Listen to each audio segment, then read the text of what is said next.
Assembly సమావేశాలకు Jagan హాజరుపై clarity ఇచ్చింది YCP. Assembly సమావేశాలకు జగన్ వస్తారన్నారు బొత్స సత్యనారాయణ. పార్టీ ఎమ్మెల్యేలు ఎమ్మెల్సీలకు విప్ జారీ చేశారు. తప్పనిసరిగా ఎమ్మెల్యేలు ఎమ్మెల్సీలు సమావేశాలకు హాజరు కావాలని ఆదేశించింది వైసీపీ. ఈ నెల 24 నుంచి ఏపీ అసెంబ్లీ సమావేశాలు జరగనున్నాయి.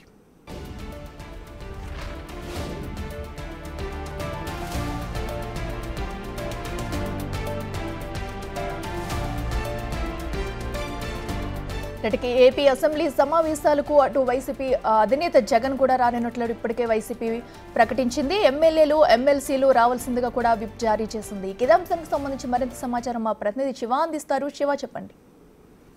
చూసుకుంటే దాదాపుగా ఏపీ అసెంబ్లీ అంటే కొత్తగా కూటమి ప్రభుత్వం ఏర్పడిన తర్వాత ఒక్క రోజు ప్రమాణ స్వీకారానికి మాత్రమే వైఎస్ జగన్ అసెంబ్లీకి హాజరై ప్రమాణ స్వీకారం చేసి వెళ్ళిపోయాడు. తాను అసెంబ్లీకి రాను, ప్రజా సమస్యలపై ప్రభుత్వంపై పోరాటం చేస్తాను, బయట మీడియా సమావేశాలు పెట్టి పోరాటం చేస్తానని చెప్పి ఘంటాపథంగా చెప్పిన పరిస్థితి కనిపిస్తుంది. కానీ తాజాగా రేపటి నుంచి అంటే ఎల్లుండి నుంచి జరగబోతున్న ఏపీ బడ్జెట్ సమావేశాలకు హాజరు కావాలని చెప్పి వైఎస్ఆర్సీపీ నిర్ణయం తీసుకుంది. ఎల్లుండి ఉదయం 9:30 వైఎస్ఆర్సీపీ ఎల్పీ హాల్లో వైసీపీకి సంబంధించిన ఎమ్మెల్యేలు ఎమ్మెల్సీలతో వైసీపీ అధినేత మాజీ సీఎం జగన్మోహన్ రెడ్డి సమావేశం అవుతారు. ఈ సమావేశానికి సంబంధించి శాసన మండలిలో శాసనసభలో ఏ రకంగా వ్యవహరించాలి, ప్రజా సమస్యపై ఏ రకంగా ప్రతిపక్ష వాణి వినిపించాలి అనే దానికి సంబంధించి కూడా ఆయన గట్టిగా ఆ సమావేశంలో నేతలకి దిశానిర్దేశం చేయబోతున్నట్టు తెలుస్తా ఉంది.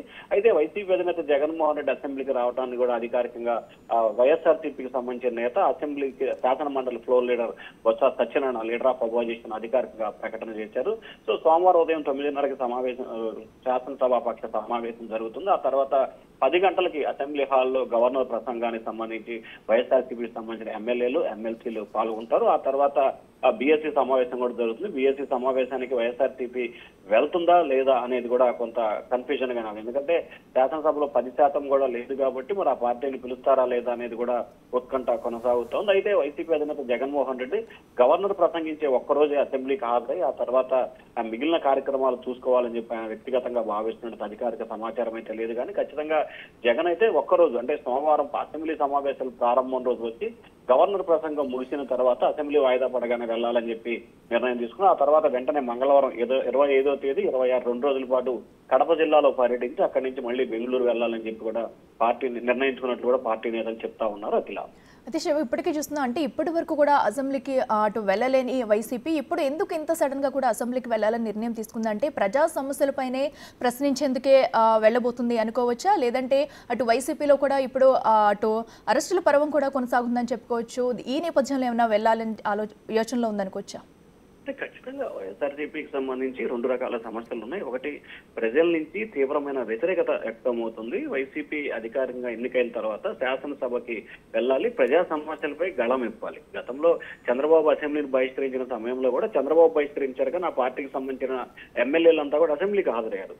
సో అలాగే ప్రస్తుతం వైఎస్ఆర్సీపీ శ్రేణులు కూడా అసెంబ్లీకి హాజరై ప్రజా సమస్యల ఏజెండాగా పరిష్కరించాలని చెప్పి కూడా ప్రజల నుంచి డిమాండ్ వస్తున్న నేపథ్యంలో ఆ పార్టీ స్టాండ్ మార్చుకున్నట్లు ఒక సమాచారం. రెండో అంశానికి సంబంధించి కూడా అసెంబ్లీ సమావేశాలకు హాజరు కాకపోతే జగన్ ని సస్పెన్షన్ చేస్తాం, పులివెందులకు ఉప ఎన్నిక వస్తుందని చెప్పి ఇటీవల డిప్యూటీ స్పీకర్ రఘురామకృష్ణరాజు చేసిన వ్యాఖ్యలు కూడా ప్రస్తుతం ఆ పార్టీలో కలకలం సృష్టిస్తున్నాయని చెప్పుకోవచ్చు. సో ఈ నేపథ్యంలో అంటే అసెంబ్లీకి సంబంధించి ఖచ్చితంగా సస్పెన్షన్ చేసే అవకాశాలు చాలా తక్కువగా ఉంటాయి. కానీ డిప్యూటీ స్పీకర్ చేసిన వ్యాఖ్యలను కూడా వైఎస్ఆర్సీపీ చాలా సీరియస్ గా కూడా తీసుకున్నట్టు తెలుస్తోంది. ఎందుకు వైఎస్ఆర్సీపీకి నుంచి ప్రభుత్వం వైపు అవకాశం కలిగించాలి అనే ఆలోచన కూడా వైసీపీ చేస్తున్నట్టు తెలుస్తుంది.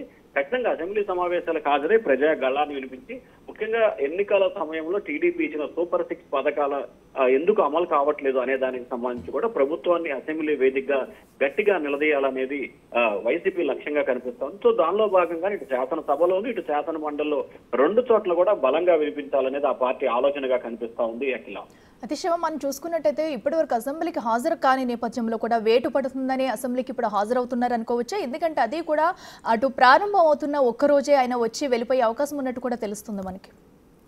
ఖచ్చితంగా వేటు పడుతుందని చెప్పి కూడా విస్తృతంగా ప్రచారం జరుగుతూ ఉంది. ఎందుకంటే ప్రచారంతో పాటు డిప్యూటీ స్పీకర్ బహిరంగంగానే మీడియా సమావేశం సాక్షిగానే చెప్పారు, వైసీపీ అధినేత మాజీ సీఎం అసెంబ్లీకి రాకపోతే 6 నెలలు కనుక అసెంబ్లీ రాకపోతే ఖచ్చితంగా సస్పెన్షన్ కి గురవుతాడు, వేటు పడే అవకాశం ఉందని చెప్పి కూడా ఆయన బహిరంగంగానే అధికారికమైన ప్రకటన కూడా చేశాడు. అంటే లెటర్ ప్యాడ్ మీద చేయలేదు కానీ మీడియా సమావేశాల్లో డిప్యూటీ స్పీకర్ హోదాలో చేశారు. సో ఈ నేపథ్యంలోనే ఆయన అసెంబ్లీ సమావేశానికి రావడానికి అదొక కారణం. రెండోది అసెంబ్లీకి వచ్చి ప్రజా సమస్యలతో పాటు సూపర్ 6 పై ప్రశ్నించాలనేది మరొక స్టాండ్ గా కనిపిస్తా ఉంది. చూడాలి మరి వైసీపీ అధినేత అయితే అంటే ప్రస్తుతం ఆ పార్టీ నేతలు చెప్తున్న సమాచారం ప్రకారం సోమవారం ఒక్కరోజే జగన్ అసెంబ్లీకి హాజరవుతారు. మిగిలిన తర్వాత మళ్ళీ 2 రోజుల పాటు కడప పర్యటన, ఆ తర్వాత శివరాత్రి, ఆ తర్వాత తిరిగి బెంగళూరు వెళ్లారని చెప్పి నిర్ణయం తీసుకున్నట్లు కూడా తెలుస్తా ఉంది. సో ఖచ్చితంగా మరి వైఎస్ఆర్సీపీ అధినేత జగన్మోహన్ రెడ్డి లాగా ఎమ్మెల్యేలు కూడా ఒక్కరోజు అసెంబ్లీకి వస్తారో లేకపోతే బడ్జెట్ సమావేశాలు పూర్తయ్యే వరకు మొత్తం ఎమ్మెల్యేలు వస్తారనేది ఇంకా క్లారిటీ లేదు. కానీ శాసన మండలికి సంబంధించి వైఎస్ఆర్సీపీకి దాదాపుగా 32 మంది శాసన మండలి సభ్యులు ఉన్నారు కాబట్టి జరుగుతున్న ప్రతి సమావేశాలు కూడా శాసన మండలి సభ్యులు వస్తూనే ఉన్నారు. కానీ శాసనసభకు సంబంధించి మాత్రం తక్కువ మంది సభ్యులు ఉండటం, ప్రతిపక్ష హోదా కావాలని చెప్పి జగన్ డిమాండ్ చేస్తాం. సో ఈ నేపథ్యంలోనే రాకపోకని కారణాలు కనిపిస్తున్నాయి. మరి చూడాలి, జగన్మోహన్ రెడ్డి ఒక్కరోజే వస్తారని చెప్తున్నారు. మరి ఆ పార్టీ ఎమ్మెల్యేలు కూడా జగన్ లాగా ఒక్కరోజే వస్తారా, మొత్తం సమావేశాలకు వస్తారనేది కూడా క్లారిటీ రావాల్సి ఉంది. అట్లా రైట్ శివ, థ్యాంక్ యూ.